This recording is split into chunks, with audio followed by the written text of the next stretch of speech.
El día de hoy, 19 de octubre de 2023, tenemos la ponencia Importancia de la escena del crimen en la investigación fiscal, a cargo del comandante PNP en retiro, Juan Romero Garrido, quien es comandante en retiro de la Policía Nacional del Perú.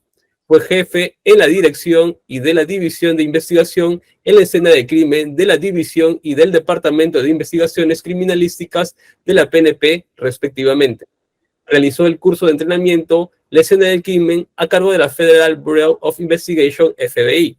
Realizó un año de residentado médico en la especialidad de Medicina Legal en la Universidad Nacional Mayor de San Marcos. Cuenta con un posgrado en Psicología Clínica por la Universidad Nacional Federico Villarreal y una especialidad en Perito Forense por la Universidad Norbert Wiener. Llevó estudios en la maestría en Derecho Penal en la Universidad César Vallejo. Bienvenido a Lima Norte, comandante Romero. Por favor, si fuera tan amable de encender su micrófono y dar inicio con su disertación. Muchas gracias. Muy buenas noches. A ver, voy a presentar pantalla. Bien, el tema de hoy es la importancia de la escena del crimen en la investigación fiscal. Bien, la investigación criminal, la investigación de hechos que meritan una intervención, ¿no?, policial, fiscal. El objetivo es llegar a la verdad. Ya que el tema es justicia, el requisito para la justicia es saber la verdad. Entonces deberíamos preguntarnos, ¿cuántos caminos habrá para llegar a la verdad en una investigación? ¿Cuántas formas? ¿Cuántos métodos? Deberíamos saberlo, ¿no? Si vamos a investigar, tenemos que saber cuántas formas tengo. Entonces, solamente tenemos dos formas o dos caminos para llegar a la verdad. Preguntarle a las personas y obtener confesiones, testimonios, referencias, declaraciones, ¿no?, testimoniales, lo que fuera. Y la otra es preguntarle a las cosas, llamadas evidencias. Solamente hay dos formas para llegar a la verdad: preguntar a las personas y preguntarle a las evidencias. ¿Quiénes le preguntan a las personas? Los pesquisas, los fiscales, los jueces, ¿no?, los investigadores. ¿Y quiénes le preguntan a las evidencias? Los peritos. Entonces, dos formas de saber la verdad, ¿no? Lógicamente que ambos tienen ventajas y desventajas. La ventaja de preguntar a las personas es el camino más fácil y más rápido para llegar a la verdad, porque me dicen, ¿no? Y la desventaja es que no es confiable. La persona miente, la persona se olvida, la persona tiene prejuicios, ¿no? La persona puede tener algún tipo de alteración. Entonces no es confiable. En cambio, preguntar a las personas si la evidencia no miente, la evidencia no se olvida, la evidencia no tiene prejuicio. A la evidencia no la podemos presionar, ¿no? Entonces son dos formas que tienen que trabajar ahí. Entonces, dos caminos. Adicionalmente, hay otra más que se le llama medio ayuda a investigación. Es muy frecuente en países como Estados Unidos, Europa, que se utilicen psíquicos. Personas que ayudan a identificar criminales, nos dicen el lugar donde está, dan datos, ¿no?, acerca del hecho. Sin embargo, como no es racional, esto de ninguna manera puede formar parte de la carpeta fiscal. Simplemente son medios de ayuda a la investigación. Si por decir, algún psíquico dice, ¿no?, que el criminal fulano de tal está en tal lugar, pues para darle formalidad se hará pues una nota de inteligencia, se hará una ocurrencia, ¿no?, un medio válido. Entonces, ¿cuántos caminos hay para llegar a la verdad? Solamente dos: preguntar a las personas y preguntarle a las cosas. En preguntarle a las evidencias están pues todo lo que es la evidencia, y también están todas las bases de datos a las que se pueda acceder, videos, grabaciones, etcétera, etcétera, ¿no? Bien, entonces, tres formas de llegar a la verdad. Nos van a contestar todo lo que queramos. La evidencia tiene una gran ventaja, que la evidencia le contesta todo lo que usted quiera, pero usted tiene que preguntarle en el idioma correcto. En el idioma correcto y los métodos correctos. Por ejemplo, Una pregunta así suelta. ¿Está muerto Alan García Pérez? Hay muchas dudas, ¿no? Que sí, que no sé cuánto, que hay fotos en Europa, etcétera, etcétera, ¿no? Entonces, ¿cuáles son los caminos para llegar a la verdad? Preguntar a las personas. Las personas dicen muchas cosas, ¿no? Hay muchas personas que han sido testigos a las que se les puede preguntar. Y en cuanto a la evidencia, en estos momentos en realidad es sumamente sencillo averiguar. Simplemente se hace un estudio de las impresiones dactilares. Por la dactiloscopía se puede confirmar en estos momentos. Pero no es que vayamos a hacer una exhumación y tomar las impresiones. A él lo han cremado, ya no hay, sino que en el hospital hay un servicio, ¿no? Va un servicio de la morgue, de la revisión médico legal, de la policía, para identificar el cadáver. Entonces, le han tomado sus impresiones. Lo primero que se tiene que hacer, si esas impresiones le corresponden. Luego, hay un diferencial entre tomarle las impresiones o huellas dactilares a un vivo o a una persona muerta. Cuando una persona está con vida, ¿no? Hay la presencia de acrosiringios, los poros por los cuales uno respira. Acá podemos ver en ilustración, ¿no? Todo lo que están amarillos están abiertos los poros porque la persona está viva y está respirando. ¿Qué pasa cuando se muere? Cuando se muere, se cierran. Hay oclusión de los acrosiringios. Entonces, sería examinar, ¿no? Las impresiones, ya lo que le llaman en la tarjeta necrodactilar, cuando ya estaba cadáver, para su identificación, y hacer ese análisis, ¿ven? Entonces, siempre hay una forma de llegar a la verdad. La ciencia, en sus especialidades, en sus múltiples ramas, en sus superespecialidades, y cada día hay nuevos inventos, hay nuevos adelantos, nos permite, pues, llegar a la verdad, ¿no? En el problema que le planteamos. Muy bien. En una investigación, tenemos que contestar. Investigar es preguntar. Y tenemos que contestar las llamadas 7 preguntas de oro. Si respondemos estas 7 preguntas y las sustentamos con evidencias o con elementos de convicción, tenemos el caso resuelto. Pero estas preguntas también tienen un orden. Todo tiene un orden. La primera pregunta es el qué. ¿Qué sucedió? En caso de cadáver, ¿será homicidio? ¿Será suicidio? ¿Será muerte natural? ¿Será accidente? ¿No? Entonces, la primera pregunta es el qué. ¿Será delito? ¿No será delito? ¿Será estafa? ¿No será estafa? Etcétera. Entonces, lo primero que se tiene que resolver es el qué. Si no tenemos resuelto el qué, no podemos avanzar. Muchos casos han quedado irresueltos por el qué.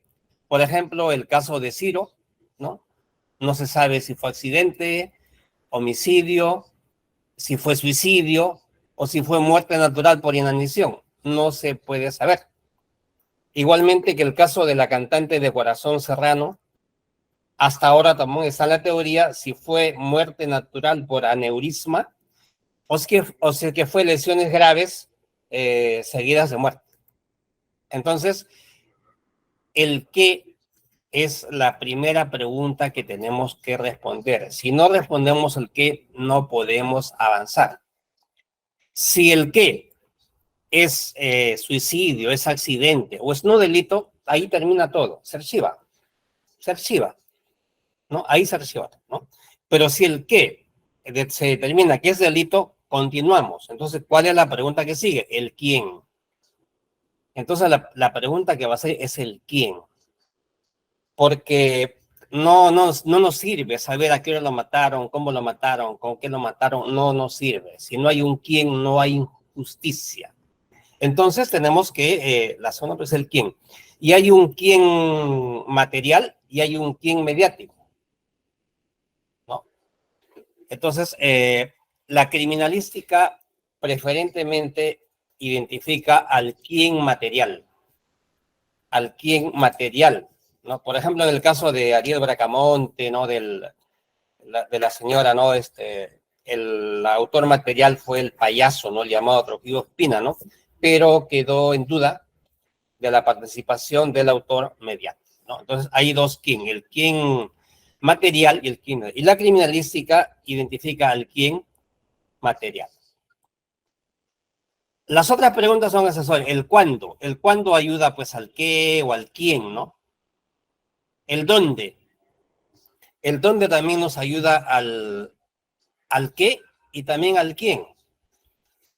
En especial en los feminicidios, ¿no? Muchas veces la muerte ocurre en el departamento o en un hotel o en un lugar donde está la pareja, la persona, la víctima y el cadáver lo arroja en otro lugar, ¿no? Entonces, limpia todo, por supuesto. Un gran error que se comete, no sé si lo seguirán cometiendo, pero es cuando hay eso, lo primero que piden es la prueba de luminol. Y eso no está correcto. El luminol es un método para buscar manchas de sangre que están limpiadas, ocultas. Pero únicamente piden la prueba de luminol, ¿no? Entonces, y si no hubo sangre, y si por casualidad encuentro cabellos, encuentro huellas, a veces no lo puedo recoger porque el documento, el pedido, únicamente me piden la prueba de luminol, y eso está incorrecto. Lo que deben pedir es una investigación especializada en la escena del crimen. Ya los peritos van a evaluar si utilizan luminol, si utilizan luminiscence, si utilizan Blue Star, si utilizan leucomalaquita, pueden buscar todas las, le dan carta abierta para que pudieran buscar todas las evidencias, ¿no? Entonces, pedir luminol es como decir, ir al doctor, doctor, tengo fiebre, recéteme mejoral. No, pues, ¿quién receta? Es el médico que la receta. Entonces, es si usted pide, ¿qué quiere saber? Usted quiere saber si esta persona fue víctima en este departamento y nada más. Eso es lo que se pide. Ya el perito verá el instrumental o los reactivos que utiliza. Entonces, el dónde nos ayuda al quién, ¿no? El cómo. El cómo también nos dice el qué o el quién. ¿Con qué? ¿Qué se utilizó? También el con qué nos sirve para el quién y para el qué. Finalmente, el por qué y el para qué, que es el móvil. Entonces, de estas 7 preguntas, las principales son el qué, el quién y el por qué. A veces, muchas veces sabe el qué, el quién, el cuándo, el cómo, pero no sabe el por qué. Y tenemos casos, por ejemplo, como el de Basombrío, tenemos casos quizás el de Polle y otros casos más, ¿no? En los cuales es importante saber la motivación, el motivo, el móvil. En especial cuando el autor o los implicados tienen problemas de salud mental. Entonces, estas son las 7 preguntas de oro que se debe responder y tienen un orden. La primera es el quién. El qué, perdón. Primero es el qué, después el quién y después el por qué. Muy bien. Aquí, por ejemplo, el qué. ¿Será suicidio? ¿Será homicidio? Accidente no puede ser. Muerte natural menos. Suicidio u homicidio. Eso es lo primero que se tiene que responder. Si acercamos esta fotografía, se van a dar cuenta, pues, ¿no? Que por el principio de correspondencia a características, el lazo, ¿no? El surco no corresponde al lazo constrictor. Y no es un ahorcamiento. Primero, lo que pasa es que esta persona ha sido estrangulada con un objeto como una correa, ¿no? Y como al inicio no se nota el surco, pues después lo han colgado para aparentar que ha sido un suicidio. ¿Ve? Entonces, las evidencias en el lugar nos van a indicar, ¿no? Eso es lo primero que debemos de preocuparnos por establecer el qué. Bien, la mayoría de los casos, la investigación criminal se inicia en la escena del crimen. Todo crimen, todo delito se comete en algún lugar o desde algún lugar. Porque hoy también hablamos pues de los delitos, ¿no? Cibernéticos, son por medio de las computadoras se están haciendo estafas, están captando menores, etcétera, etcétera. El ciberespacio, ¿no? O sea, la policía tiene lo que se llama patrulleros virtuales, ¿no? Están patrullando y se encuentran por ahí una persona que está buscando menores, ¿no? Entonces la policía va, le manda fotos y por el IP lo ubican. Entonces, todo acto se comete en algún lugar o desde algún lugar, y ese lugar se le llama la escena del crimen, ¿no? ¿Qué es la escena del crimen? Viene de la palabra escena, ¿no? Escena es un término que procede del latín scena, aunque su origen más remoto está en un vocablo griego que significa cobertizo de ramas. ¿Por qué? En la antigüedad no había WhatsApp, no había Netflix, no había cine, ¿no? ¿Cómo se entretenían? Hacían un cobertizo de ramas y ponían una o dos personas que hacían actos, cantaban, bailaban, ¿no? Entonces, en un cobertizo de ramas, en una zona alta, como para que pudieran verlo, ¿no? Entonces, de ahí viene escena. ¿Qué es la escena? Escena es acciones que se desarrollan ante los ojos de los espectadores en un espacio físico. La escena también es todo lo que tiene representación sobre el escenario y las diferentes partes. Entonces, apúrate que en el mismo escenario hay varias. Entonces, muchas veces le llaman escenario del crimen. Escenario no es igual que escena. La escena es la acción y el escenario es, digamos, el lugar donde se realiza esa escena, esa acción, ¿no? En el teatro, por ejemplo, el lugar, el escenario es el mismo, ¿no? Por eso apúrate que falten 10 minutos para el cambio de escena, ¿no? Hay varias escenas. Escenario es de latín escenario, es un espacio físico destinado a la representación de las artes escénicas, como obras teatrales, danzas, música, ¿no? Suele contar con una plataforma elevada para que puedan ver, ¿no? Entonces, el escenario es la zona teatral, de una sala teatral destinada a la representación de una obra, es decir, a la escena.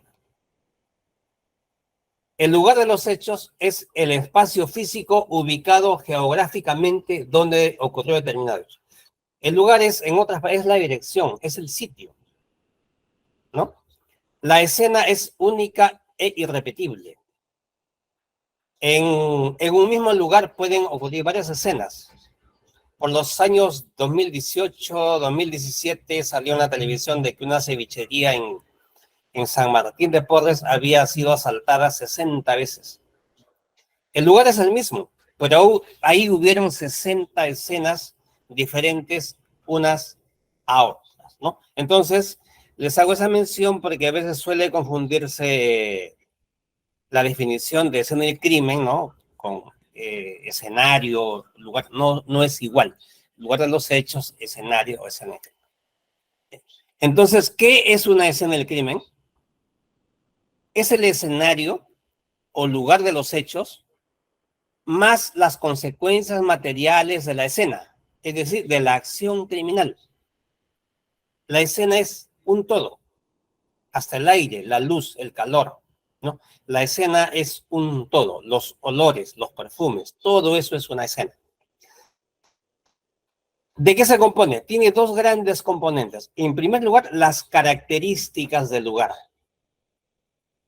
Por ejemplo, tiene características permanentes. En un caso creo que fue en Huacho, hay una persona, ¿no?, que se indican a unos hermanos que habían victimado a la esposa de un delincuente, ¿no? Entonces la testigo dice, sí, yo de mi ventana los vi ahí, lo reconocí al señor fulano, que a pesar de que llevaba pasamontañas, le reconocí los ojos verdes y no sé cuánto, ¿no? El asunto es que la señora vivía del lugar, de la puerta de la casa, vivía a unos 60, 70 metros, pero esa calle era curva, y para que la señora mire desde su ventana del segundo piso, tendría que tener un cuello de 3 metros por lo menos, un cuello de jirafa. Está mintiendo, ¿no?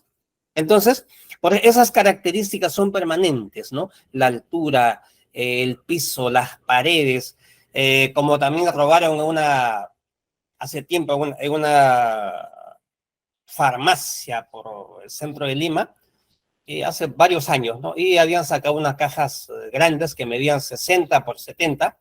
Para ello, por la parte posterior había una ventana cuyos barrotes habían sido, pues, cortados, ¿no? Y pues, bueno, estaba el seguro presente, ¿no? El asunto es que al medir la ventana medía 2 centímetros menos que el ancho de la caja y 1 menos que el alto. En otras palabras, esa caja no sale por ahí, no sale. Esa es una característica permanente de la escena del crimen, y es una evidencia. Al final, ¿qué pasó? Que la persona se hace robadizo para cobrarle al seguro, ¿no? Entonces, la escena tiene, el lugar tiene características, son permanentes. A veces se regresa, sobre todo en precipitaciones, la altura, ¿no? Tiene características episódicas. Por ejemplo, de cada 24 horas hay luz y no hay luz. O de cada cierto tiempo, como en un caso de otro país, que aparece una chica, pues después de una fiesta, ¿no? Muerta y violada en un parque. En la madrugada, al examinar el cadáver, le pasan luces forenses y ven que la parte de las piernas, la parte de los hombros, tenía unas gotas brillantes con la luz forense, ¿no? Analizan qué cosa era y era pues el agua que se abría a las 4 de la mañana durante 5 minutos y tenía un componente para matar a los microbios, los gusanos del parque, ¿no? Y solamente duraba 5 minutos. Entonces, de ahí podemos sacar de que la hora de la violación ha sido entre las 4, ¿no? 4, 4 y 5, en ese momento ha sido el lapso, ¿no? Y hacen la revisión de los sospechosos, a uno de ellos le encuentran en la camisa y en la espalda le encuentran las mismas gotas, ¿no? El mismo componente del agua. Entonces, esa es una característica episódica que se repite todos los días. La luz, el agua, ¿no? Hay características episódicas también. Vimos un caso de Huaraz, ¿no? En que un menor de edad dice, pues, que señala a 3 personas que fueron los que violaron y dieron muerte a una persona, a una anciana que era prestamista, ¿no? Y que lo llevaron a él para que vigile y que él vio a unos 30 metros en la chacra. Ahí no hay luz, ¿no? Pero ¿cómo? Y describe, pero ¿cómo pudiste haberte dado cuenta de todo eso? Si no, había luna llena. Ese caso se ha revisado hace 2 años, luna llena. Hoy entramos al Google, vemos la fecha, entramos ahí y no había luna llena. Estaba en cuarto menguante y era oscuro. ¿Ve? Está mintiendo, ¿ves? Entonces, esas también son evidencias, son características episódicas del lugar. La luna pues tiene su ciclo, ¿no? Hay únicas. Dije, una persona describió, anotó la placa de un auto, creo que fue por la selva, ¿no? De un asalto y robo, ¿no? Pero, ¿cómo pudiste haber dado cuenta cómo puedes saber si está oscuro? No, en ese momento hubo un relámpago. Efectivamente, un relámpago puso de día y pudo. Entonces, todas las características del lugar, la disposición física, las mediciones, el archivo luz y no luz, si el piso está con cera, no está con cera, si todo eso es lo que forma parte del lugar. Son evidencias. Son evidencias que no van a poder utilizar, ¿no?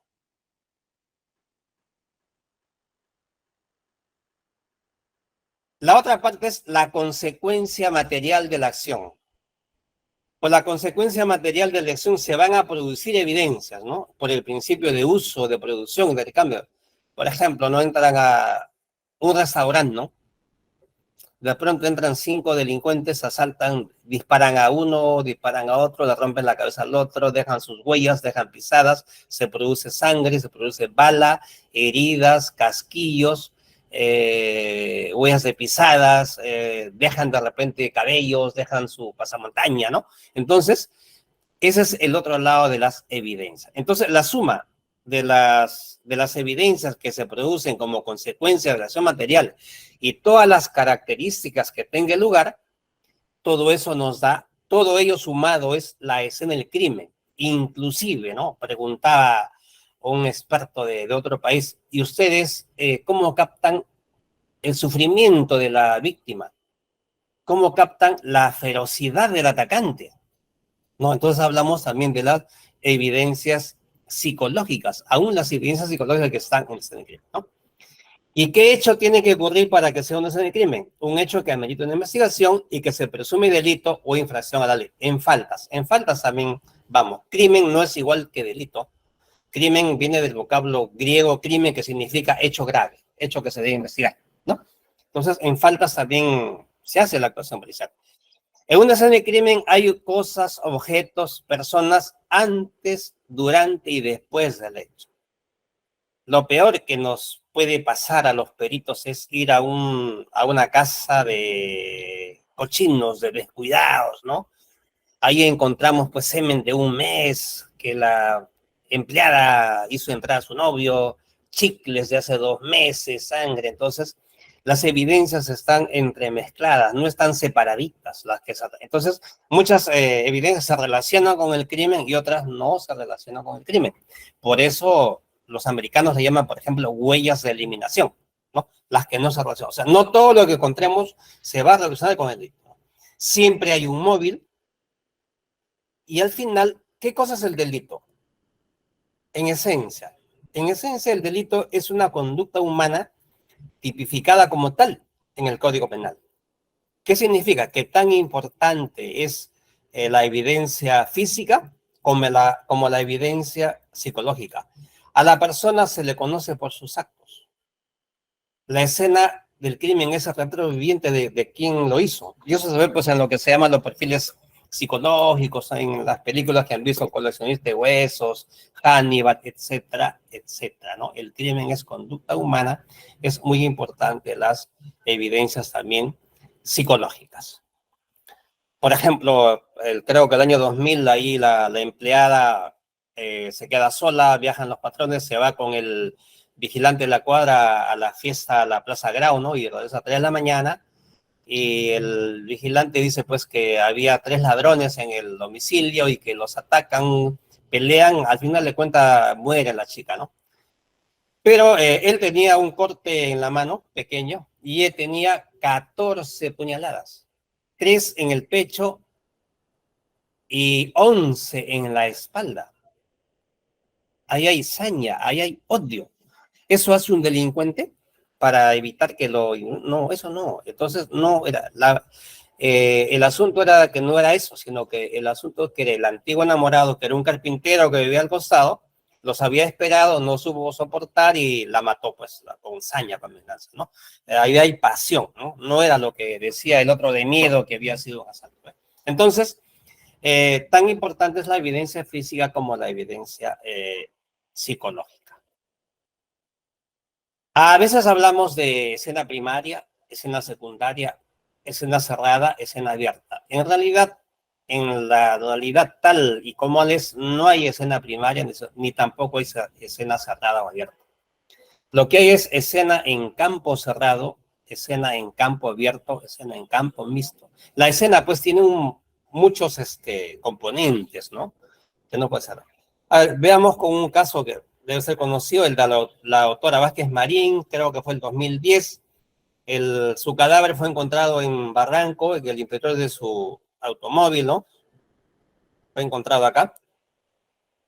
Ahí está la doctora, ¿no?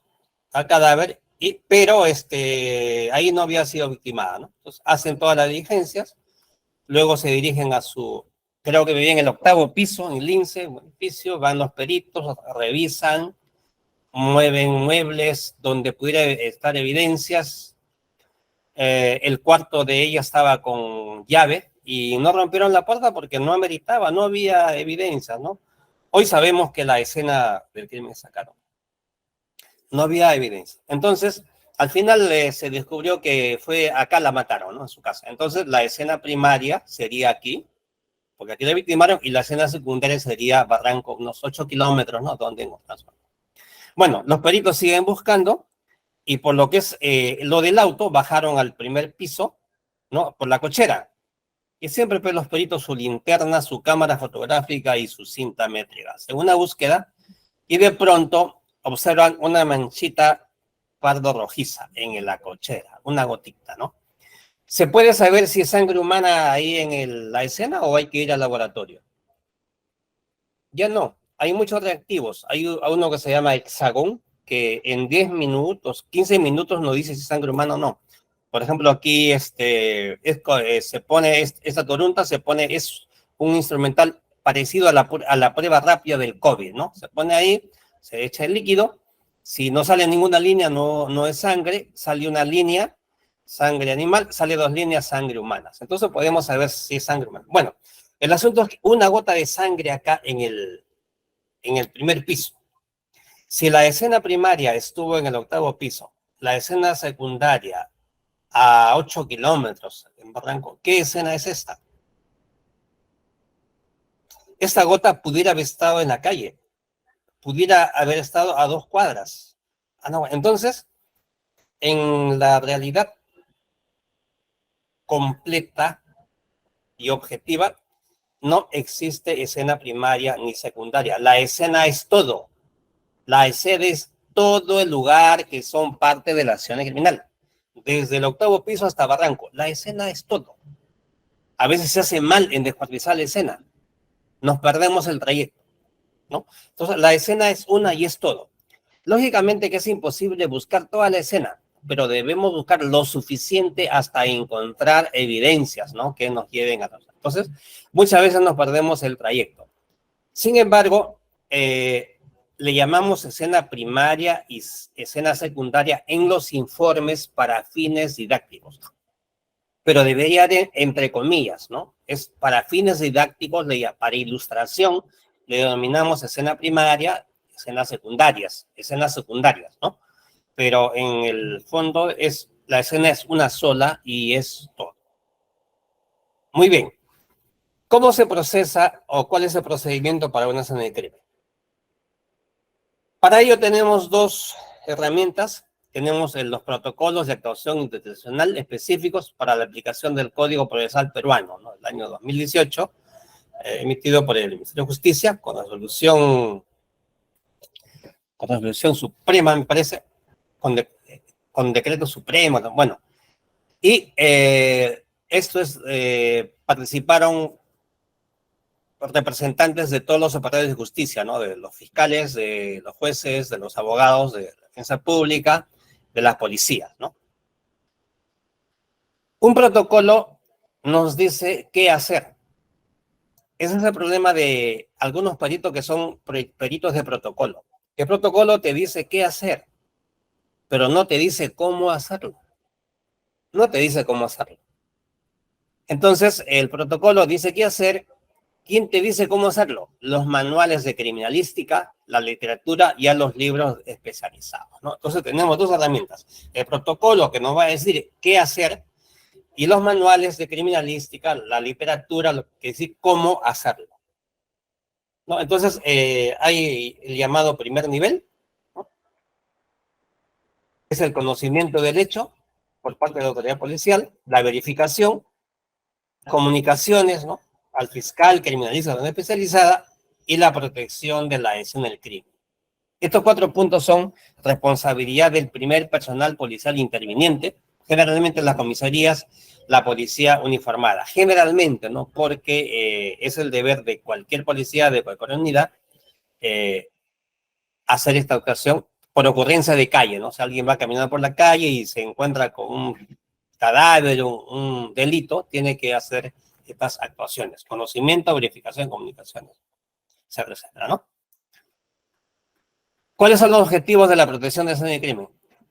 Hay dos objetivos. Uno, la intangibilidad, evitar que la acción humana aumente, destruya, se lleve, ¿no? O altere las evidencias. Y el otro es la acción del clima que puede alterar. Entonces, el humano puede alterar, destruir, aumentar y sustraerse a la evidencia. Y el clima altera eso. Por ejemplo, el sol puede valorar una huella de pisada. En un auto, huellas dactilares, el sol en media hora ya no están por el calor. Hay que ponerlo bajo sombra. Entonces, hay que proteger a la escena de crimen de la acción humana y de la acción del clima. El protocolo de actuación personal, acá eso lo pueden leer, ¿no? Acá dice el personal que toma, deberá la hora del conocimiento del hecho, el medio lo recibe, la identificación de informante, etcétera, etcétera. Eso lo deben tener ustedes y esto es, ¿no? Sencillo, ¿no? Una vez verificado el hecho, se asegura el lugar, se comunica por la vía más rápida al fiscal de turno para que disponga lo pertinente. La comunicación deberá comprender la mayor información posible, etcétera, ¿no?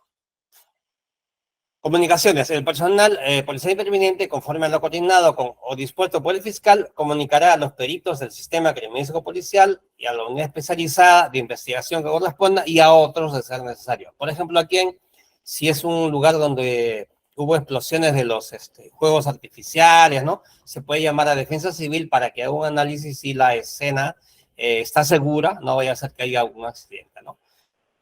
De acuerdo al caso se apoya, pero principalmente es a la unidad especializada y al sistema criminalístico policial. En lugares donde no se puede comunicar al fiscal, el personal policial podrá, conforme a las circunstancias, comunicar a los peritos del sistema.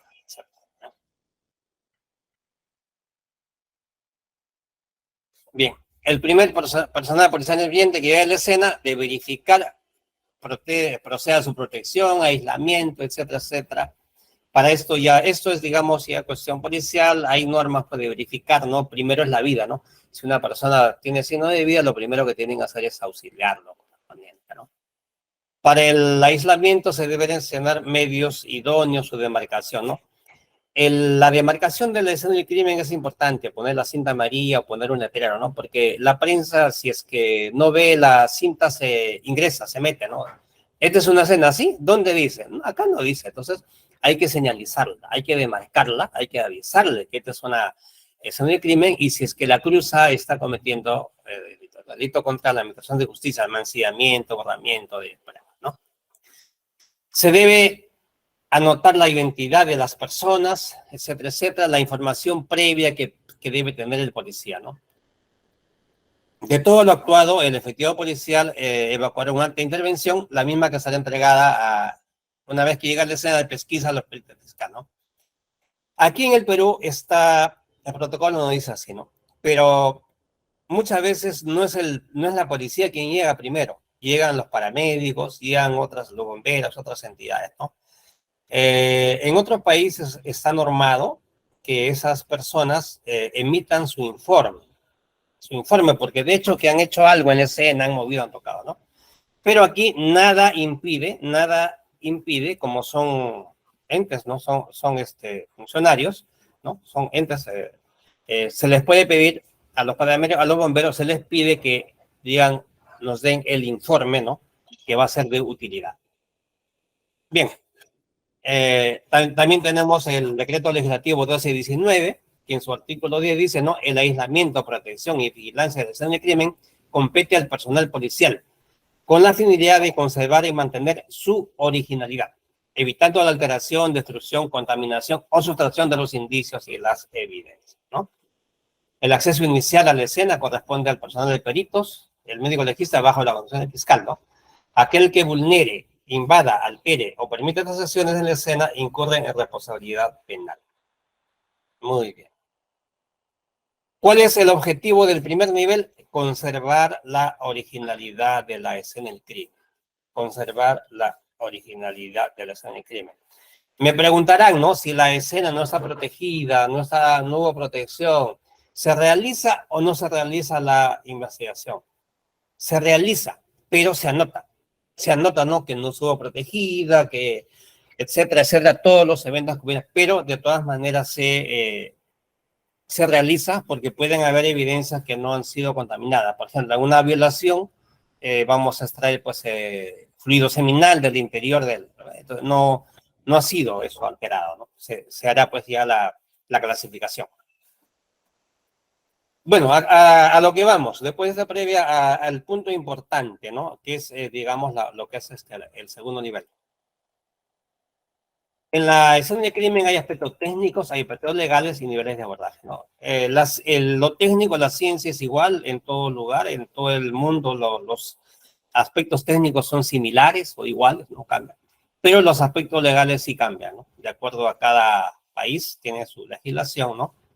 Y a veces hay conflicto entre lo que dice la ley y el aspecto técnico. Muchas veces hay conflicto, ¿no?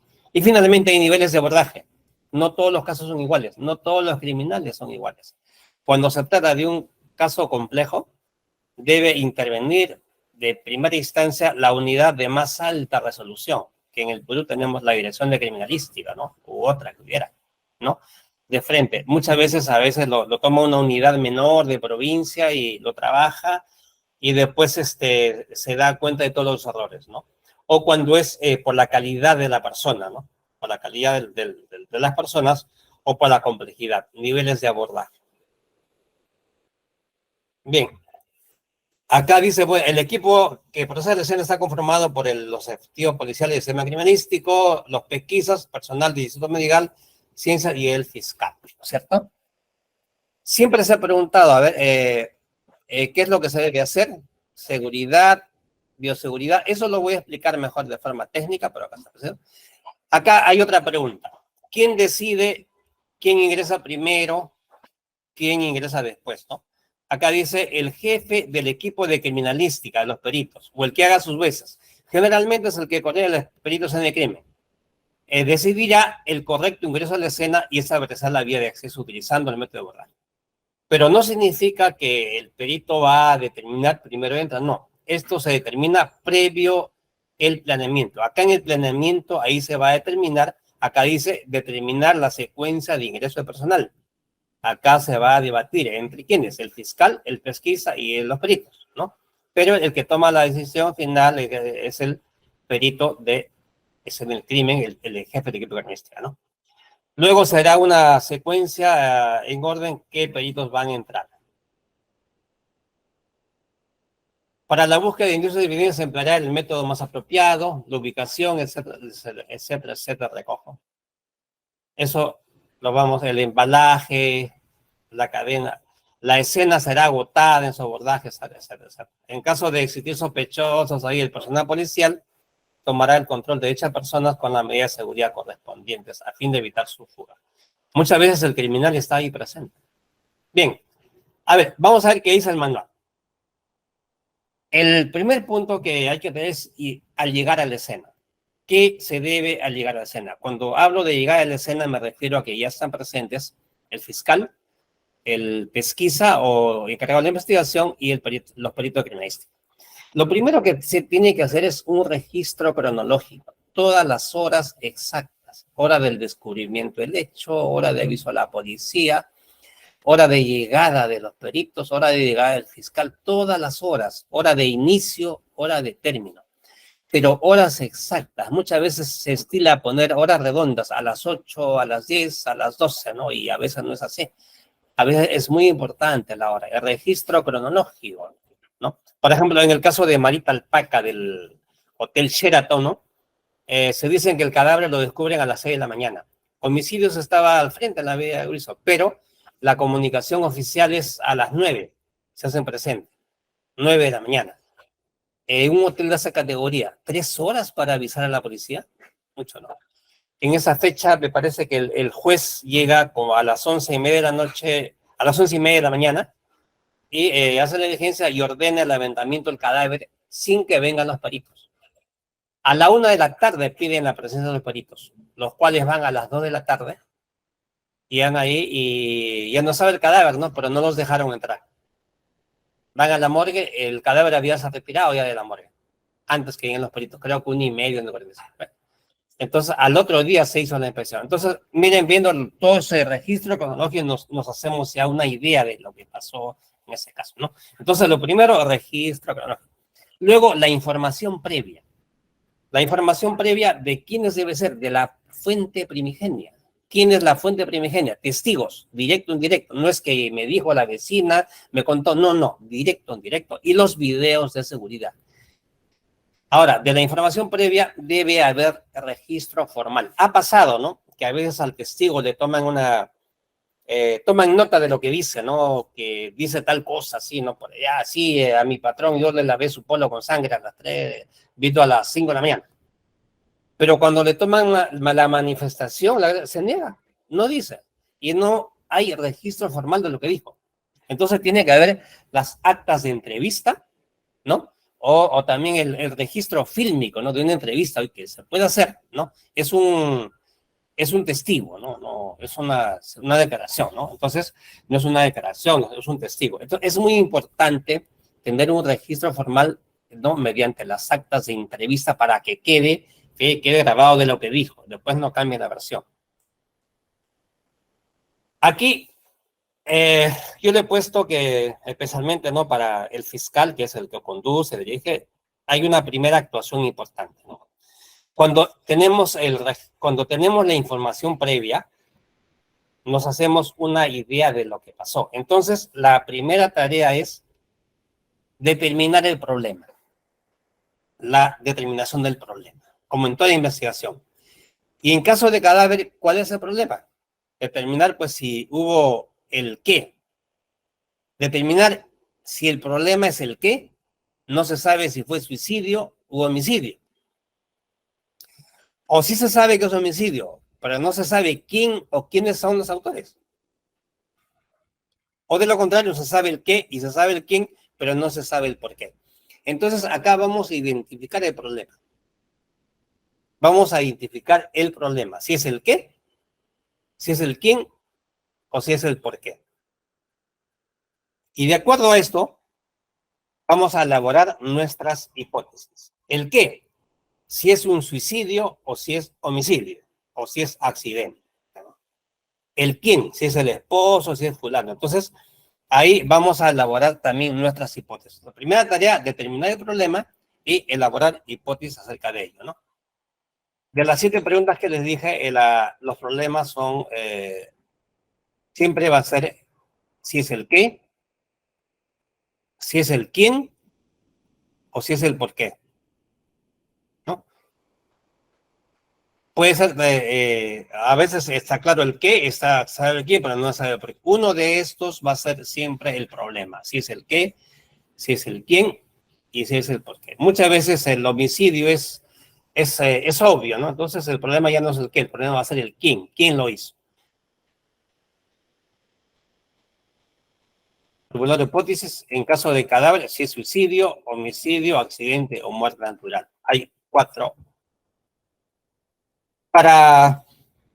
Al final de la clase vamos a hacer un pequeño resumen, ¿no?, un caso que ocurrió en el año 2019 acá en Surco y el cual el problema es el qué, ¿no? La muerte de un policía y que, bueno, los medios de comunicación le llaman el misterio, crimen o suicidio, ¿no? Un misterio sin resolver, cómo murió realmente el suboficial Carlos Gaviria González, ¿no? Es un caso en el cual el qué ha quedado, el caso es archivado y ha quedado no esclarecido, ¿no? Muy bien. Luego que nosotros ya tenemos la información previa y tenemos ya, hacemos un planeamiento, ¿no?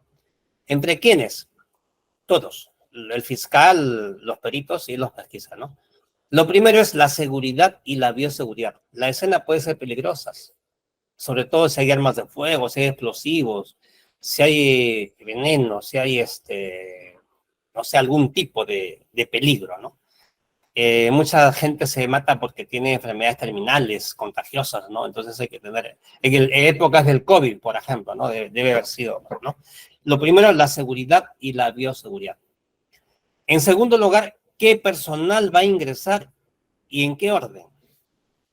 Generalmente, en la mayoría de los casos, el que debe ingresar primero es el perito de escena del crimen con su fotógrafo. El perito de escena del crimen es un perito que maneja todas las evidencias a nivel de escena. A nivel de escena, la bala, la sangre, todo a nivel de escena, ¿no? No de laboratorio, ¿no? Generalmente, pero puede ser de que, digamos, que primero entre el balístico, podemos decir que primero entre el desactivador de explosivos, o podemos decir que primero entra el médico, ¿no? De acuerdo al caso. De acuerdo al caso, acá se define qué personal va a ingresar y en qué secuencia, ¿no?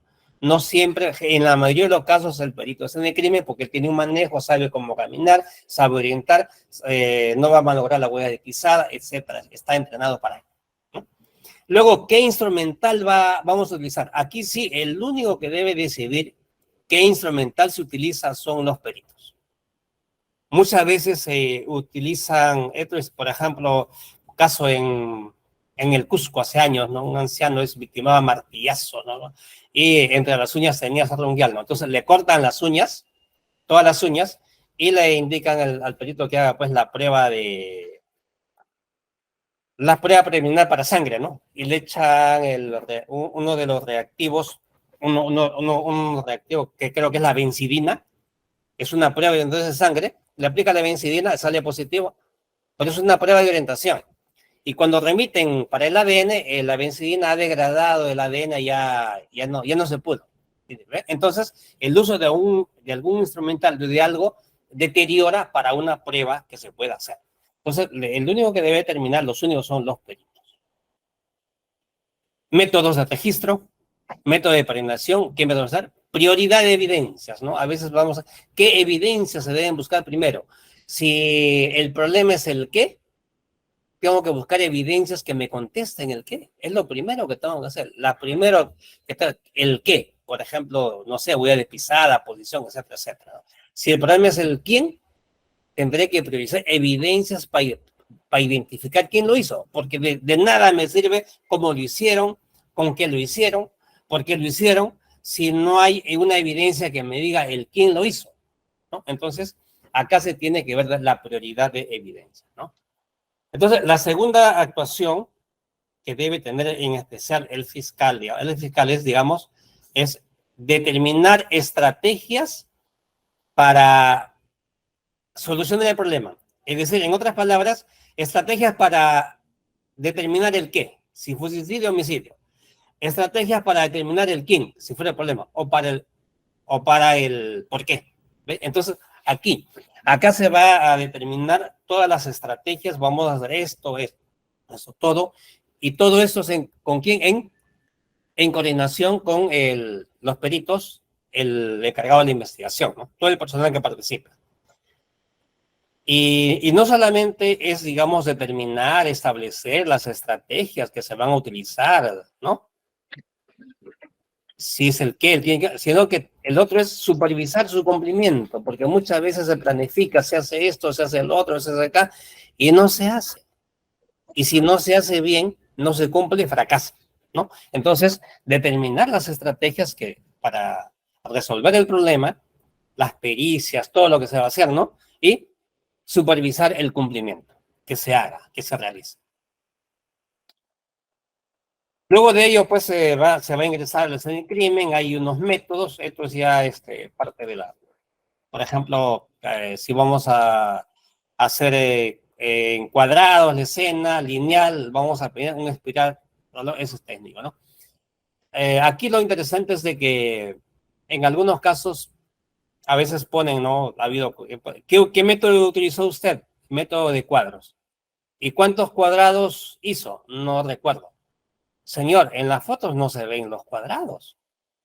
El perito responde, no, los cuadrados son imaginarios. No, no es así. Los cuadrados no son imaginarios. Es decir, muchas veces ponen un método que no han utilizado. ¿Han visto ustedes fotografías donde se vea los cuadrados enumerados? No, pero a veces ponen. Entonces, se tiene que poner un método que se haya utilizado. Acá debe de control, ¿no? Hay métodos operativos, el directo punto a punto. Si hay un video que entra en una farmacia, rompen la caja y salen por la puerta de atrás, me voy directo de punto a punto. No tengo que revisar toda la escena. El video ya me indica la secuencia del criminal, ¿no? Hay métodos por zonas. Si el cadáver está en el dormitorio, esa es la zona principal. Zonas B, los adyacentes, el cuarto, el otro dormitorio, el baño. Zona C, ¿dónde más puede haber evidencias? En el lugar de la basura, de repente en el ascensor, en la escalera, ¿dónde se puede esconder evidencia? Entonces, zonas A, B y C. En campo cerrado, en campo abierto, ¿cuánto es zona A?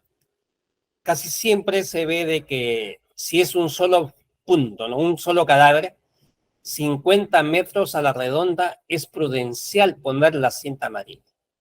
¿Esa es toda la escena? No. Esa es la zona A, eso es lo principal, eso es lo aconsejable, eso es lo recomendable. Pueden ponerlo menos o más si desean, ¿no? Por eso es un promedio recomendado que 50.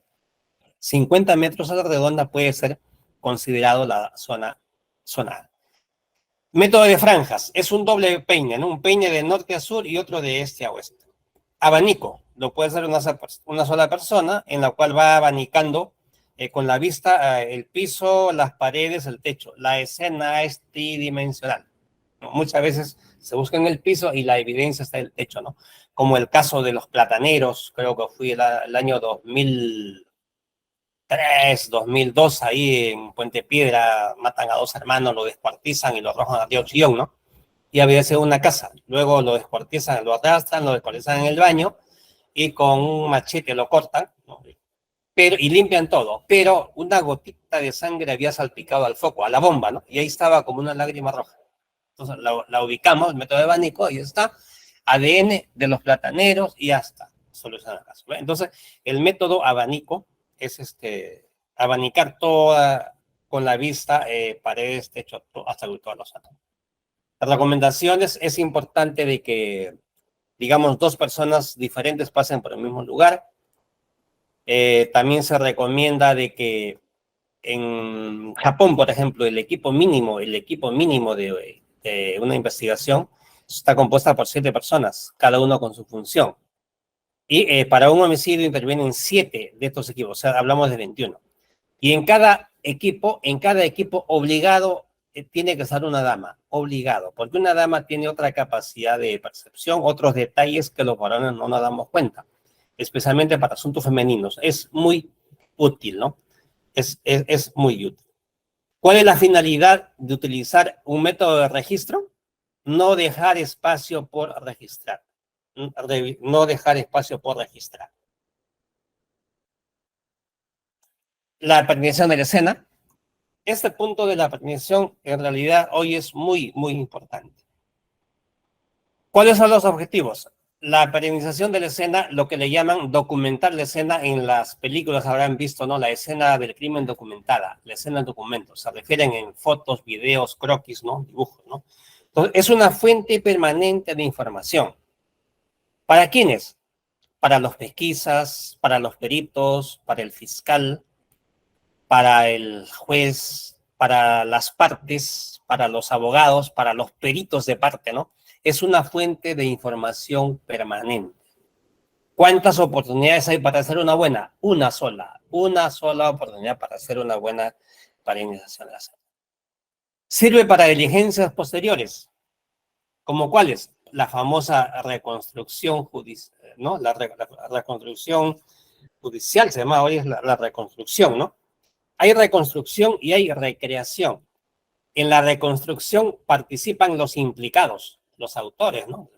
Y en una recreación participan actores, personas que hacen las veces. Y la recreación puede ser real o puede ser también virtual. Hoy hay herramientas para hacer recreaciones virtuales. Entonces, todo eso sería para la famosa diligencia de la reconstrucción o la recreación. También sirven para exámenes especiales. Muchos casos no se han solucionado porque no hubo una buena actuación, pero sin embargo con las fotografías se puede hacer.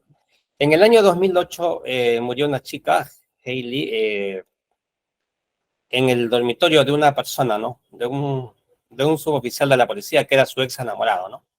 Entonces hubo problemas, el asunto es de que no se hicieron bien las cosas y él dijo que había sido un accidente. Pero el fiscal había tomado cantidades de fotos con una buena cámara. Antes de que no se toque, no se mueva, había él mismo todas fotos. Esas fotos sirvieron para hacer un pronunciamiento forense y ahí se determinó de que no era accidente, sino era un homicidio. Finalmente se fue a juicio, se fue a debate pericial y ha sido condenado, ¿no? Entonces, la pericial sirve para exámenes especiales que lo pueden analizar otros expertos. ¿Cuáles son las técnicas? Fotografía, filmación, planimetría, descripción oral y script. Hoy hay, pues, antes había, pues, problemas con la cámara fotográfica convencional, que no había rollo, que salían veladas. Yo tuve la penosa experiencia de participar cuando mataron al ex ministro de Trabajo Orestes Rodríguez Campos, el año 1990, ¿no? En San Borja, por terroristas. El mismo Alan García estuvo presente en esa actuación y mi fotógrafo, pues, 3 rollos a colores, foto acá, foto allá, foto, y no salió ninguna, toditas veladas, ¿no? Hoy se tuvo que utilizar, pues, dibujos, creo que, ¿no? Hoy hay, pues, la cámara digitales, ahora son especiales, uno mira toma y mira cómo salió y toma otra y puede tomar miles de fotografías, ¿no? Y acá también viene otra tercera actuación que es importante, en los cuales ha habido problemas. Uno, el control de las imágenes. Se tiene que identificar quién es el encargado de tomar las fotografías. Porque no pueden tomar todos, pues a veces todos comienzan a tomar fotos y después aparecen en los periódicos, a veces se contamina la evidencia, ¿no? Entonces, ¿quién es el responsable de una sola persona, el perenizador? Dos, se debe llevar cuántas fotografías tomó y se debe asegurar su almacenamiento de archivo. ¿Por qué les digo esto? En el caso que voy a presentar más tardecito, por ejemplo, si en una escena de crimen se toma 100, 150 fotos, todas las fotos no se ponen en el informe, se ponen 20, 15, ¿no? Esas fotografías deben ser almacenadas porque van a servir para posteriores estudios, para diligencias especiales. En ese caso, nos han entregado solamente 20 fotografías y seguro tomar. Igual, otro caso de Trujillo, que la muerte de un comisario en su oficina, que hay dos hipótesis, uno que es suicidio y la otra que es homicidio. Sin embargo, últimamente se ha hecho un pronunciamiento, la Fiscalía pidió un procesamiento y las fotografías no están. Le han pedido al perito, el perito no trabaja ahí, muchas veces toman con su máquina propia o su celular y en su computadora propia y no están. No están las fotografías. Y sin eso a veces es imposible. Entonces, ¿qué se tiene que ver? El control de las imágenes, quién es el que está tomando quién. Y dos, asegurar su archivamiento. Yo creo que no hay un problema, algunos fiscales han pedido, ¿sabe qué, señor? Adjúnteme a su informe y me manda todas las fotografías, ¿no? En archivo digital. Si no tiene para el UCBI, bueno, pues a su correo, pues, al correo institucional, las envían y las adjuntan a la carpeta, ¿no? Que puedan estar todas las imágenes, sea video o sea en vistas fotográficas, para tenerlas ahí, porque eso es una garantía para estudios posteriores. Bueno, para la investigación, por cada evidencia debe haber mínimo 3 fotografías, una de larga distancia con relación a la escena de crimen, otra de media a la correa y cerca o relleno. Por ejemplo, uno, larga, media y de cerca.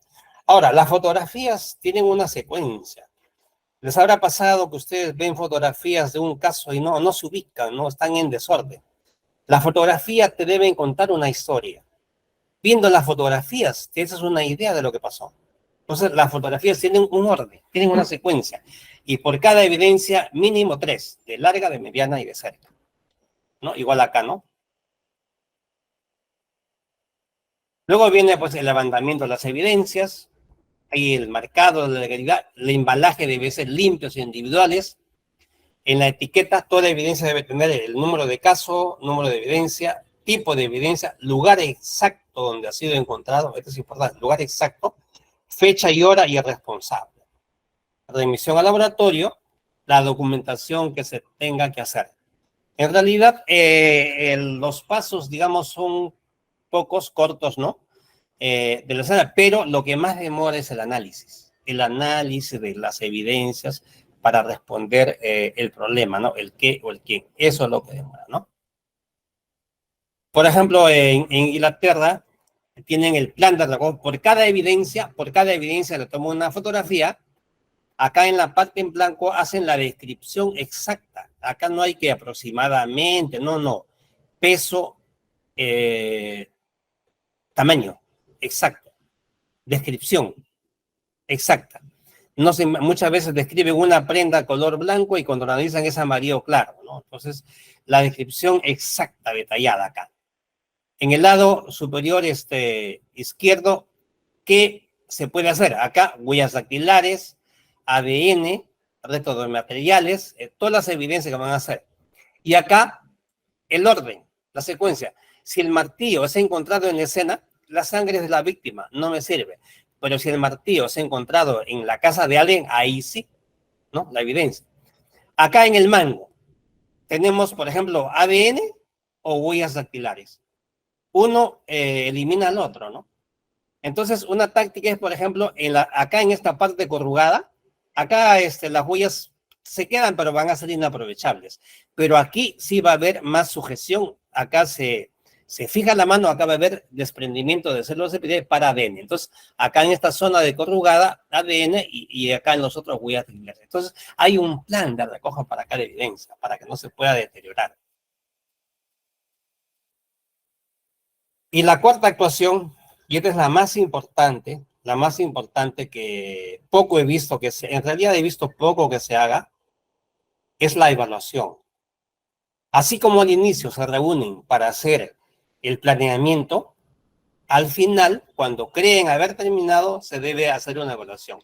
Primero, una evaluación cuantitativa. ¿Ya hicimos todo? ¿No nos falta por revisar algo? ¿Cuántos casquillos hay? Hay 5. Oye, pero hay 4 proyectiles, falta 1, hay que buscarlo. Cualitativa, lo que tengo es de calidad, tengo evidencias de certeza, ¿con esto resuelve el problema? No. Entonces, si es que no tengo, si no hay evidencia, entonces puedo cerrar la escena y puedo regresar mañana, otro día, o sigo buscando, ¿no? Evidencias de calidad, la evaluación cualitativa, evaluación jurídica, lo que hemos hecho está dentro de las normas, está dentro de lo legal, no vamos a tener objeciones, ¿no? Cuestiones formales por la cadena de custodia u otro, la evaluación jurídica, todo lo que hemos hecho está dentro del debido proceso. Entonces, solamente, a ver, evaluación cuantitativa, está todo, check. Evaluación cualitativa, sí, tenemos evidencia de calidad para solucionar, muy bien. Jurídica, todo está perfecto. Check, check, check, ya. Caso seguro. Ya puedo disponer ya el término, ¿no? La libre disposición de la escena. Pero si no, se puede tener el cierre de la escena. Es decir, vamos a cerrar la escena porque no tengo evidencia de calidad.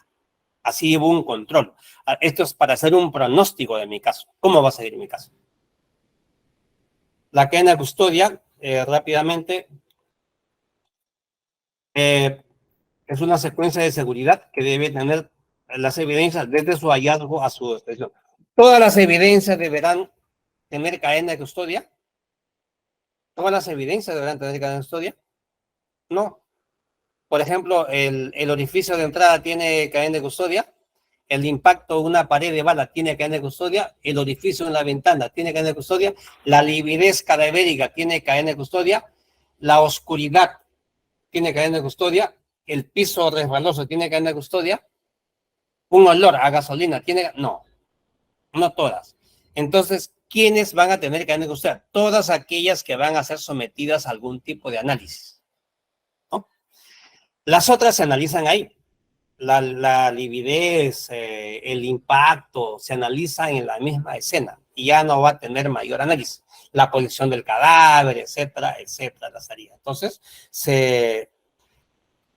se analizan, se perennizan y no va a haber. Pero si encuentro un líquido pardo rojizo, una sustancia, eso sí, una bala, eso sí tiene que ser analizado en otro lugar. Ellas van a tener cadena de custodia, ¿no? Es un proceso técnico legal, etcétera, etcétera, ¿no? Se puede presentar el proceso una evidencia encontrada en la escena de crimen y que no tenga cadena de custodia. Por ejemplo, un casquillo debe tener cadena de custodia. Pero ¿se puede presentar una evidencia? Sí. Dice irregularidades en el acuerdo plenario, dice irregularidades del curso, la consecuencia no determina su nulidad, inadmisibilidad o dilación. Las partes pueden acreditar la autenticidad de la prueba material por los diversos medios de prueba reconocidos por ley, testimonio, confesión o pericia, ¿no? Alegación de sorrompimiento o manipulación no es aceptable. Es decir, el abogado no puede argumentar que se rompió la cadena de custodia, etcétera, etcétera, ¿no? Tiene que acreditarse. Cambiaron la evidencia. Señor, demuéstralo. No solamente alegue, demuéstralo, ¿no? Y acá dice, no es problema de legitimidad de la prueba determinante. En otras palabras, dice, por ejemplo, no cumplir con una cadena de custodia, hacerlo mal, es un acto administrativo, es una negligencia, ¿no? Pero el derecho constitucional a saber la verdad, a la justicia, es superior. Entonces dice, ¿no? En caso se haya afectado la cadena de custodia por interrupción, contaminación, deterioro o inexistencia, recurrir a los lineamientos establecidos en el acuerdo plenario 6-2012 CJ 116, es decir, utilizar una actividad probativa alternativa, recurriendo a las otras formas de autenticación. O sea, la cadena de custodia no es la única. Autenticación. Por ejemplo, un arma de fuego tiene número de serie, no la van a cambiar, ¿no? Marcación. Antes de levantar una huella de pisada, por ejemplo, en Japón, ahí arriba el yeso todavía está blando, lo firman o le ponen su impresión. Lo marcan, nadie lo va a cambiar. Testimonio y pericia. No, por ejemplo, dicen, no, cambiaron la prenda íntima porque esa no es la truza que... Ya. Bueno, pues vamos a hacer un ADN en las perneras y se va a probar que es de la víctima.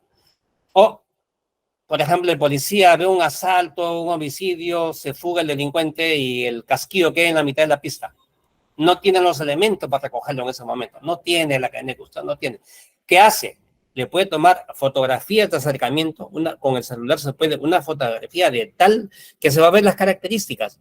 Se va a ver, por ejemplo, el martillazo del percutor, el cierre de cámara, la uña expulsora, de tal manera que en esa fotografía que tiene fecha y hora, van a hacer un análisis y los pollitos saben que el casquillo que se ha examinado es el mismo que está en la fotografía. O sea, están autenticando y eso vale, eso se puede hacer. No significa que se dejen de hacer, ¿no? Pero en caso de fuerza mayor, sí se puede salvar una evidencia que no tenga cadena de custodia. Por ejemplo, acá hay una fotografía de un arma de fuego. Ahora, pues el celular permite, pues, no solamente tomar la fotografía, la fecha y a la hora y el lugar, la ubicación donde ha sido tomada la evidencia, ¿no? El embalaje, etcétera, etcétera, etcétera, ¿no? ¿Cuál es el objetivo? Probar el resultado de la investigación con evidencia que tenga certeza en el proceso judicial. Bien, entonces vamos a revisar el caso, el misterio sin resolver, cómo murió el suboficial Carlos Gaviria González, ocurrido el 5 de julio de del 2019 en Surco, ¿no? ¿Qué dice la conclusión de la investigación policial? ¿No? Que murió por contusión encefálica, cuyo agente sería un objeto contundente, ¿no? Primeramente dice que él ha estado en su cuarto y que ha estado manipulando su arma de fuego, se lesionó y tratando de pedir ayuda bajó hasta el primer piso donde se cayó y se golpeó el piso, ¿no? Eso es lo que dicen los resultados de la investigación. La necropsia. Tiene una herida perforante torácica con otra ingreso, es decir, tiene una herida más o menos a la altura de la tetilla derecha, entra, sale, reingresa y sale por el hombro. No entra a caja torácica. Ese disparo no lo mata, no le hace nada. Aparte de ella, tiene, ¿no?, ubicación inferior de la mamila, etcétera, orificio de salida, orificio de reingreso, etcétera, orificio de salida. ¿No? La trayectoria atraviesa la piel. Otras lesiones, tiene tumefacción en el tercio izquierdo de la región frontal, tiene hematomas en la parte occipital, tiene escoración ovalada, herida contusa, irregulares en la región supraciliar derecha, tiene equimosis en el tórax, en miembros superiores tiene equimosis, ¿no?, en la región de izquierda, en los miembros inferiores también tiene escoración, es decir, tiene varias lesiones que no coinciden con el hecho de que se disparó y luego se cayó de cabeza, ¿no? Él muere por la herida en la cabeza, ¿no? Acá está ¿no? Entra por acá, sale por acá, reingresa por acá y sale por el hombro, ¿no? No ingresa a caja torácica, o sea, ese disparo no es grave, ¿no? Ahora, para que esto entre, salga, esta piel tiene que estar arrugada. Cuando uno empuja algo, ¿no?, entonces se arruga, por eso puede salir, ¿no? Disparo de contacto. Hay una testigo, ¿no?, que dice de que ella escuchó, es la vecina, a esa hora, más o menos a las 8:40, escuchó 4 disparos, como si fueran juguetes, 4 disparos, ¿no? Lo que no coincide, pues, con que la persona tiene una sola herida de bala. La fusión atómica tiene en la mano derecha plomo, antimonio y bario, con estos niveles, ¿no? Y en la mano izquierda también tiene. O sea, es raro, ¿no?, que se dispare en el pecho con las dos manos, es un poco difícil. Cuando hay dos conos, ¿no? En el cono anterior, esto es lo que se queda en las manos. Esto es lo que se queda en las manos. Y en el cono anterior, por la boca sale mucha mayor cantidad. Entonces, ahora los peritos están haciendo no solamente un análisis cualitativo, sino cuantitativo. Es decir, digamos, por cada disparo, ¿qué cantidades debe haber? ¿No?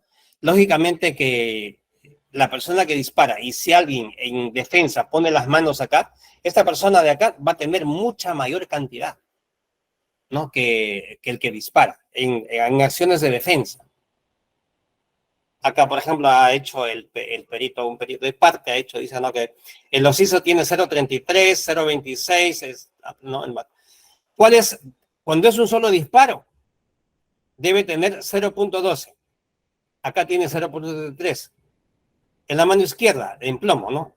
Tiene 0.28, pero el promedio es 0.1, 11. El bario, igual, ¿no? Tiene 26 y el promedio es 12, ¿no?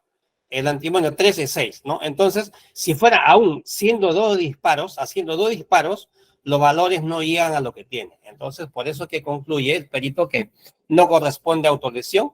Es muy probable, ¿no? Que se haya contaminado en acción de defensa. O sea, sus manos de él ha estado cerca al cono anterior.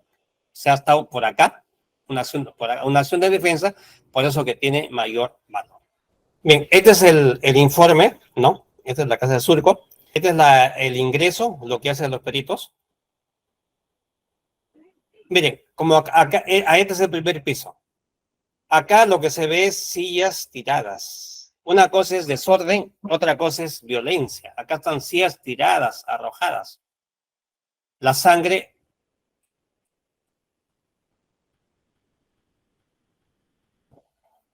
sangre está con deslizamientos. Miren, este tipo de sangre está con limpiamientos. No se encontró ninguna huella de pisada con sangre en toda la escena, ninguna huella de pisada.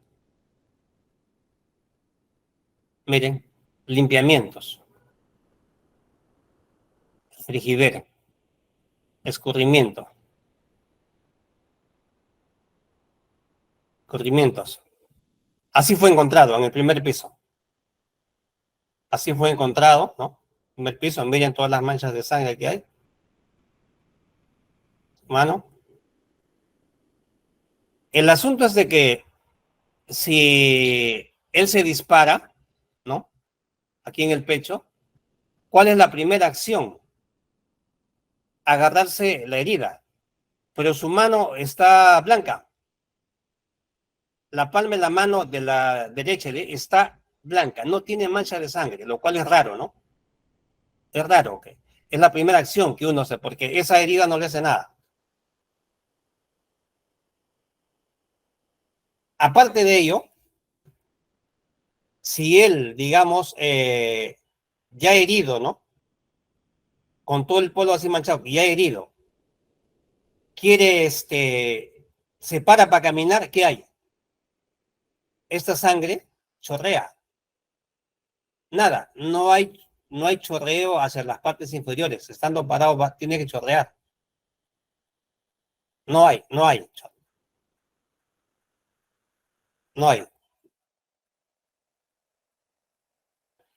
Miren, tú estás.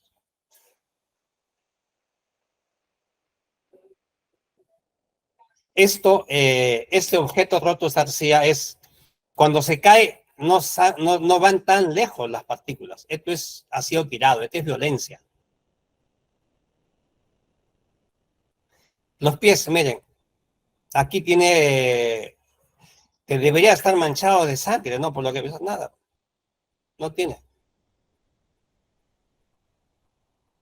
Todas estas manchas son un poco extrañas. Esta es una huella de un solo pie en la escalera.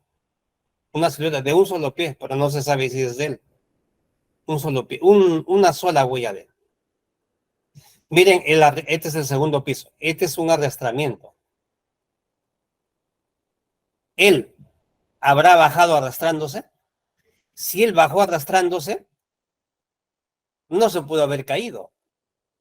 Aparte, si él bajó arrastrándose, habría impregnación de sangre acá. No hay sangre. Su polo está lleno de sangre, no tiene. Aparte, su polo debería tener adherencias de tierra. No tiene, ni sus manos, ni sus codos, ni sus rodillas tienen manchas. Entonces, acá lo deben haber puesto sobre una colcha y lo han arrastrado, lo han trasladado al primer piso. Esta mancha no... además, si él se arrastró, vamos a ver que hay manchas en las paredes. Miren, ese es el tratamiento. Miren esta mancha.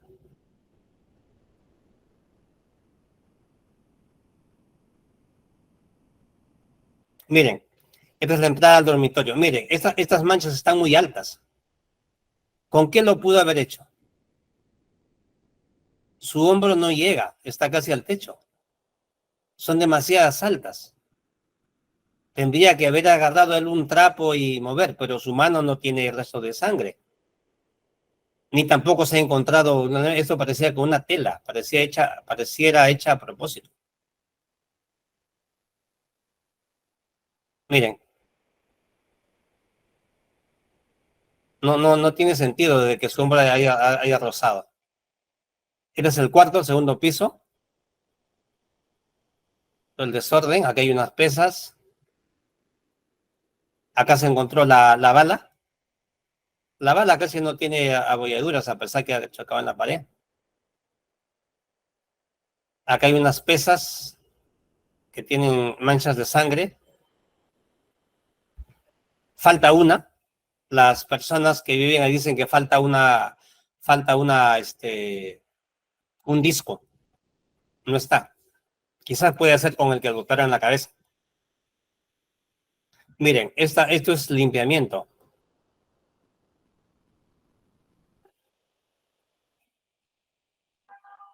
Esta es la cama.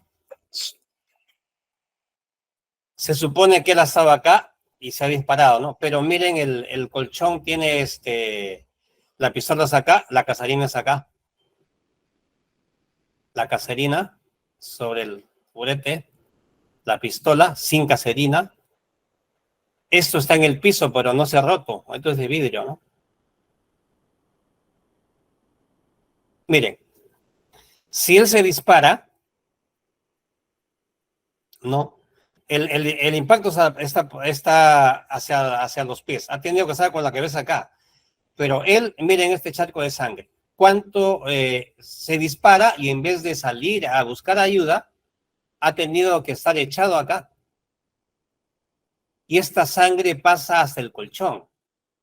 Y hay dos fuentes. Esta sangre de acá no puede subir a la almohada. Él tiene una herida en la cabeza y tiene una herida de bala. Entonces, se podría decir que la herida de la cabeza ya la tenía ya acá en el segundo piso porque aquí está la sangre.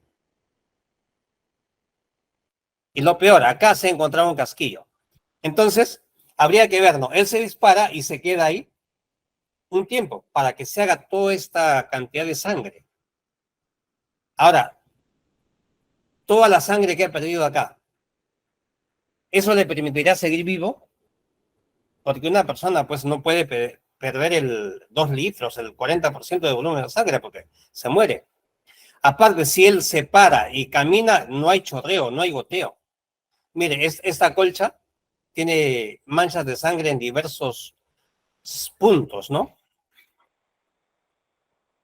Acá está lo gracioso. Acá está la sangre, miren el casquillo. El casquillo no tiene manchas de sangre. Primero tiene que haber estado el casquillo y después la sangre. Entonces, si él dispara, el casquillo cae acá, después sale la sangre y lo mancha. Aparte que él debería haber acostado acá, sobre el casquillo. Entonces, ¿qué significa? Que el casquillo ha sido puesto después. Además, hay lo que se llama la diagrama de eyección del casquillo. Cuando uno dispara una pistola CZ, el casquillo eyecta a 270, de 2 a 4 metros y a 130 grados. O sea, es imposible que el casquillo haya caído acá. Mucho menos encima de la sangre, que no se ha manchado, y mucho menos si él ha estado acostado acá. Miren el casquillo. Y para colmo, miren, acá saben, nada de sangre. Entonces, esto tiene que haber sido puesto por alguien, y él no puede haber puesto este casquillo ahí. Y para colmo también describen que había un cartucho acá, que no están las fotografías, pero en la descripción el cartucho debe estar acá. Tampoco el cartucho tiene sangre. Esto es un imposible. Tiene lesiones, miren, acá, aquí.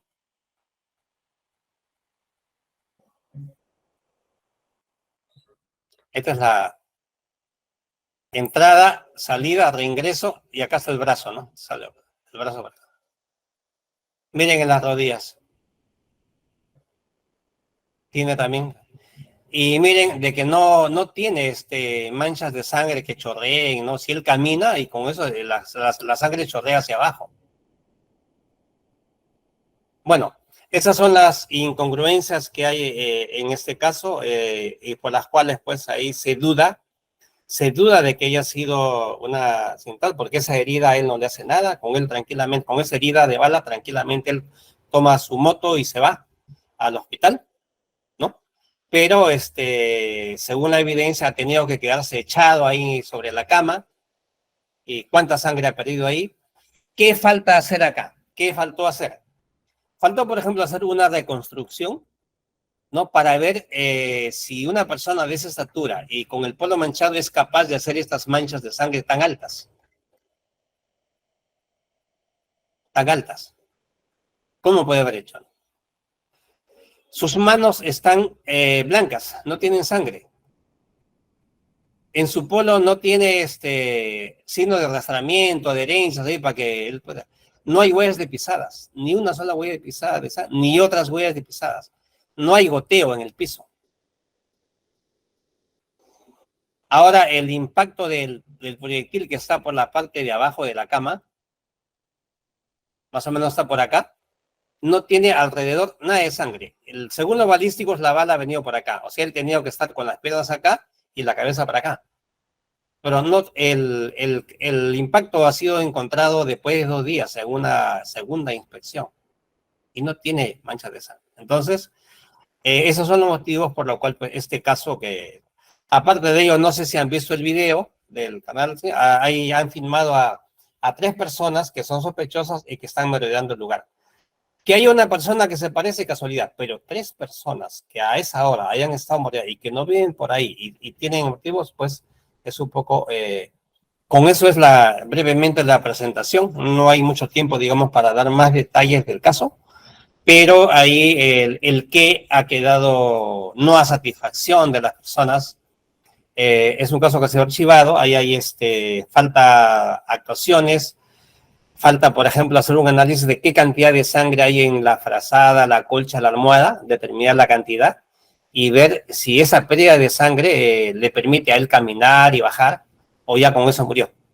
Falta determinar si fue primero el balazo o fue primero el impacto en la cabeza y con qué fue, si fue con el piso. Entonces, muchas cosas que se dejaron de hacer por cual el caso no ha quedado pues a satisfacción de los familiares. Bien, muchas gracias por la exposición. No sé si hubiera alguna pregunta que pueda responder.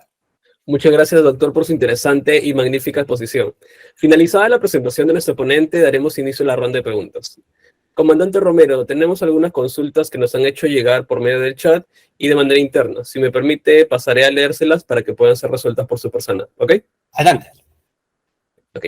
La primera pregunta lo realiza la doctora Clarisa Ramos y dice así. ¿Qué pericias resultan idóneas para determinar la comisión del delito de feminicidio? Entendiendo que debemos determinar que tal delito se ejecuta en razón a la condición de mujer. Esto es imposición de estereotipos de género. Muy bien. Lo primero es en el lugar. En el feminicidio hay varios casos en los cuales el cadáver es encontrado en otro lugar. Entonces, en el lugar de dominio, el dormitorio, la casa, el hotel, ¿no? de las personas, se tiene que hacer una investigación especializada, ¿no? Con el empleo de reactivos especiales, luminó, luces forenses, todo lo demás que ya los peritos van a llevar. En segundo lugar, la geolocalización de sus celulares. geolocalización para ver tiempos y momentos en los cuales pudieron estar las personas. También se tiene que examinar los contenidos de los mensajes, ¿no? Y sobre todo acá es importante si el lugar donde se encuentra el cadáver no es donde la mataron, ubicar el lugar donde la mataron y hacer el principio de intercambio. ¿Qué dejó la víctima? Generalmente la sangre. El luminol puede detectar sangre, pues así ha sido lavada, ¿no? Con ACE, con gasolina, con lo que quieran, ¿no? Cabellos, restos, toda una inspección especializada. Aparte de ello, también se tiene que ver las pericias psicológicas, ¿no? Las pericias psicológicas en ambas personas. En cadáveres también se hace, ¿no? Lo que se llama la necropsia psicológica, examen retrospectivo, y todo cuanto ocurre de sangre. Lo que pasa, cada caso es particular. Por ejemplo, el caso de la canadiense, ¿no? Fue mi equipo que al hacer una inspección encontró abajo, encontró en la cochera una gotita de sangre, ¿no? Por ADN se identificó, ¿no? Pero el cadáver no se ha encontrado, pero ahí se ve que la persona carga un bulto, ¿no? Una bolsa, una maleta, y ahí faltó hacer el peso, ¿no? Como hay la filmación, con la misma camioneta se le pone un peso y se ve qué tanto baja el muelle. Se pueden hacer esas mediciones y se puede calcular el peso que él ponía sobre la camioneta. Y si el peso es coincidente, 60 kilos, pues es una evidencia más que podría ser el cadáver. Muchas gracias por resolver la pregunta, comandante. La siguiente consulta la realiza el doctor Efraín Quispe y se lee así. ¿Se puede lograr una condena sin cuerpo del delito de una persona en caso de homicidio? Claro. Desde el año 1950 hay miles de casos en el mundo. Por ejemplo, el registro de imágenes, ¿no? Muchas veces hay videos en los cuales pues se ve pues que una persona mata a otra, ¿no? Y el cuerpo desaparece. No hay cadáver y no hay necropsia, pero está el registro. Lo primero que se tiene que hacer es autenticar que el video sea real. Lo segundo, la identificación biométrica de los actuantes. La tercera que se tiene que hacer es, por ejemplo, ¿qué me reemplaza la necropsia? Ese video le podemos dar pues, a un médico y que haga las descripciones, los cortes, las heridas que se ven, que esas son mortales, ¿no? Y cuando no hay imágenes, por ejemplo, lo que se ha visto es las pruebas de volumen de sangre, como el caso de Karen Campano en Estados Unidos, ¿no? Él dice, me abandonó mi esposa, con liminol le encuentran sangre, ADN de sangre de ella, ya, pero esa sangre prueba que la mató, no, puede estar herida. ¿Qué hacen? Un volumen de sangre, hacen un experimento, ¿cuánta sangre hay en ese lugar? Determinaron que había 2,5 litros, más del 40% del volumen de la sangre que tenía la víctima y por la cual, pues, no, nadie puede sobrevivir a una hemorragia tal. Por lo tanto, es homicidio y lo condenaron. Y cuando ya lo condenaron, apareció el cadáver ya esquelético. Entonces, sí se puede, siempre y cuando se demuestre científicamente el hecho. No es necesario ni el cadáver ni la necropsia. Porque de lo contrario, mato a alguien, desaparezco el cadáver y ya soy libre. No, no es así. No, siempre y cuando la ciencia lo permita, y hay pruebas ahora, sí se puede. Muchas gracias, comandante, por atender la pregunta. La siguiente consulta lo realiza el doctor Wilfredo López y es en referencia a la respuesta anterior que realizó en el caso de feminicidio. ¿La geolocalización solo se puede realizar en tiempo real? Bueno, esa es una pregunta ya de especialidad, que no es la mía, pero yo entiendo de que quedan registros, cuando han llamado, queda registro de la cercanía de donde ha estado. Por ejemplo, a tal hora llamé, también no solamente en tiempo real, porque dice a tal hora usé mi teléfono, yo estaba en tal sitio por las torres, ¿no? Y también sí se puede realizar, sé que sí se puede realizar. No solamente en tiempo real, sino también del uso que uno haya hecho del celular. Inclusive ahora hay programas ahí, creo que aplicativos para conectarme con un número y lo que han hecho algunos compañeros celosos, ¿no? Que no sé cómo se, pero rastrean el teléfono de su mujer, saben dónde está. Ok. La siguiente pregunta lo realiza el doctor José Inostroza y se lee así. Conforme a los protocolos existentes para el abordaje de la escena del crimen, ¿es obligatorio o necesario que todos los intervinientes, peritos, médicos legistas, fiscales, entre otros, lleven vestimentas o implementos necesarios para evitar la contaminación de la escena? Esto en razón de que es común advertir, por ejemplo, en los levantamientos de cadáver que los únicos que llevan implementos completos de protección, de pies a cabeza, son los médicos legistas, siendo que los peritos solo llevan guardapolvos, guantes sintéticos o mascarillas, y los fiscales, en la mayoría de los casos, no llevan implementos de tal naturaleza. Mire, he tenido casos inclusive ya en juicio oral con ese tema, ¿no? Mire, esos implementos son elementos de protección personal, es para protegerse uno, es para que yo no me contamine, es para que yo no me enferme. Los guantes, las mascarillas, es para que, no es para evitar el receta, ¿no? La función primordial, elementos de protección personal. Ahora, el protocolo lo recomienda, lo dice, pero ha habido casos, justamente tengo un caso en Huaraz, en los cuales el perito oficial no ha usado guantes, no ha usado esos implementos, y es un caso de feminicidio, ¿no? Que aparece una chica pues en una sequía, ¿no? Con muchos golpes y muerte por ahogamiento, y al final ahora está entre ahogamiento y estrangulamiento, ¿no? Están en duda para los años, ¿no? Entonces ha sido cuestionado. Entonces cuando a mí me preguntan, le digo, ya, el hecho que el perito no usó guantes, no usó, pero él contaminó la escena, él borró la evidencia, esa acción cambia la historia, ¿ha afectado a la verdad? No. Entonces es un acto administrativo que puede conllevar a que ese perito lo sancionen o lo amonesten o lo castiguen por no cumplir, pero más no, eso significa que el caso o la vida no tenga valor, ¿no? Entonces esos equipos son más para protegerse del grupo. Yo muchas veces he ido a la escena y lógicamente si no he tenido guantes, lo que tengo que es no manipular, no contaminar. Ahora, si me demuestran que a pesar de no llevar guantes, contamino, valor, ahí sí. Pero en tanto mi actuación, ¿no? El no cumplimiento, que es una cuestión administrativa, no malogre, no dañe la escena, no va a influir sobre el final. Pero que deben llevarlo. Pero eso no invalida los resultados, porque se tiene que demostrar que eso contaminó, malogró o evita que se llegue a la verdad. Gracias por atender la consulta, comandante. Las dos últimas preguntas de esta ronda para cerrar esta sección las vamos a realizar en este momento. En el examen pericial de arresto de disparo, ¿cuál es el elemento químico más volátil o que desaparece más rápido? Plomo, timonio, creo que es el bario, me parece que es el bario. Pero en realidad lo que es análisis de todos los disparos, en los mismos, en todos los dictámenes periciales abajo dicen, ¿no? Los resultados deberán ser con ese. En realidad el tema de análisis de disparo es muy especial, hay muchas variables, hay personas que se contaminan o lo contaminan, o hay casos en que las personas disparan y no tienen, ¿no? Entonces es bastante atractivo. Por eso es el que más volatiliza. Siempre los exámenes de reacción atómica se tienen que complementar con otros datos de la investigación. Por sí solos no son de certeza. Muchas gracias por resolver la duda.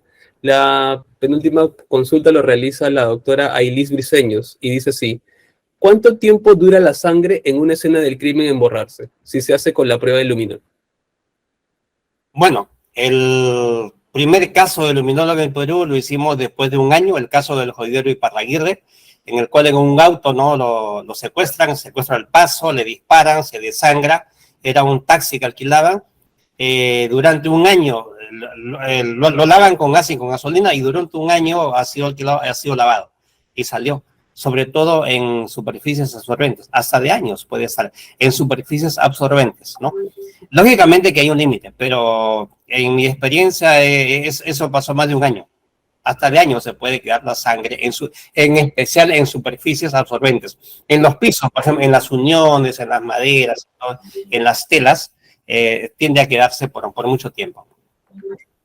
Ok, muchas gracias, comandante. Y la última interrogante de la noche lo realiza la doctora Grisel Ramírez y dice así: ¿cuál es el momento adecuado para efectuar la diligencia de reconstrucción? y si es necesario contar con el resultado de las primeras pericias. Yo creo que el momento necesario para hacer la reconstrucción es cuando ya se tengan los resultados de las pericias. Cuando se tengan los resultados, porque ahí lo que vamos a decir es, en una reconstrucción se hace, digamos, lo que dicen las pericias y con lo que dice la gente. Y siempre la gente puede mentir, pero las pericias no. Se debe hacer en cuanto haya dudas sobre algo, y en esa reconstrucción se pueden realizar otras pericias también. Otras pericias, ampliando, se puede realizar.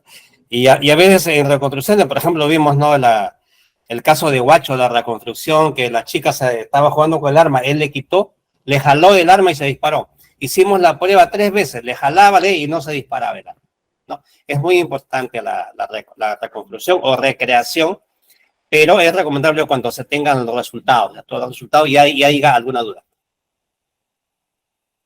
Muchas gracias, comandante, por resolver las interrogantes. Asimismo, agradecemos a todas las personas que participaron en la ronda de preguntas. Nuevamente agradecemos al comandante PNP en retiro, Juan Romero Garrido, ya que su tiempo y disposición ha sido fundamental para la presente capacitación hacia los servidores del Distrito Fiscal de Lima Norte. Muchas gracias, comandante. Con esto damos concluido el evento del día de hoy. Que tengan muy buenas noches. Hasta la próxima.